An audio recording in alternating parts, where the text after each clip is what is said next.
नमस्कार। आपने देखा कि आस्था का महापर्व छठ किस तरीके से पूरे देश में हर्षोल्लास के साथ सेलिब्रेट किया गया।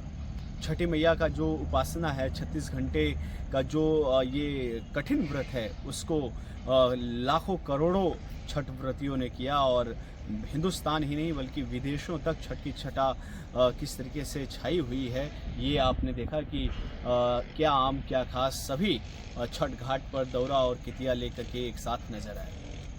लेकिन दिलचस्प नज़ारा हिंदुस्तान की राजधानी दिल्ली से थी। दिल्ली में अब तक वो चीज़ नहीं हुआ था जो पिछले 4-5 दिनों में हुआ। जी हाँ, मैं बात कर रहा हूँ राजधानी दिल्ली में यमुना के तटों पर जिस तरीके से छठ इस बार मनाया गया, वो न भूतो न भविष्यति थी। जी बिल्कुल, यही लाइन मुख्यमंत्री रेखा गुप्ता ने कहा था और जिसको धरातल पर भी साकार करते हुए उन्होंने दिखाया। फिर चाहे वो दिल्ली का वासुदेव घाट हो जो पूरी तरीके से सुसज्जित था और छठ व्रतियों के लिए एक शानदार व्यवस्था थी। और फिर आईटीओ की बात कर लें तो आईटीओ में तो मानो जैसे पहचान में ही नहीं आ रहा था कि आईटीओ का यमुना घाट है या फिर कुछ और। इतना अद्भुत अलौकिक दृश्य वहाँ पे दृश्य था।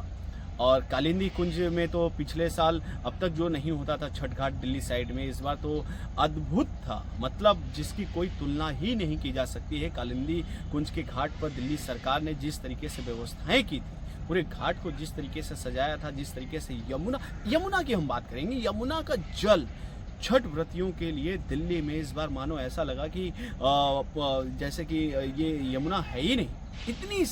इतनी साफ आप जिस यमुना को आज से कई दिन पहले देखते थे, वही झाग, वही गंदगी, एकदम निर्मल धारा।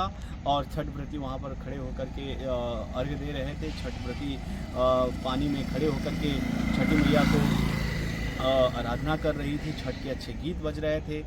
पूरा कम से कम नहीं है 4 से 5 किलोमीटर के दायरे में पूरा घाट व्यस्त था, पूरा बिजी था। इधर आम आदमी पार्टी और बीजेपी हमेशा से खासकर छठ पर्व को लेकर के ही इन दोनों पार्टियों में राजनीति होती रही है, क्योंकि पूर्वांचल और बिहार का एक बहुत बड़ा हिस्सा दिल्ली में छठ को सेलिब्रेट करता है और यमुना की सफाई को लेकर के राजनीति होती आई है। और दिल्ली सरकार जो नवीन सरकार जो है रेखा गुप्ता की, उन्होंने ये दावा किया था कि हम अगर दिल्ली में आएंगे तो यमुना साफ होगी और छठ व्रतियों के लिए एक अच्छी व्यवस्था हम देंगे, और वैसा उन्होंने करते हुए भी दिखाया।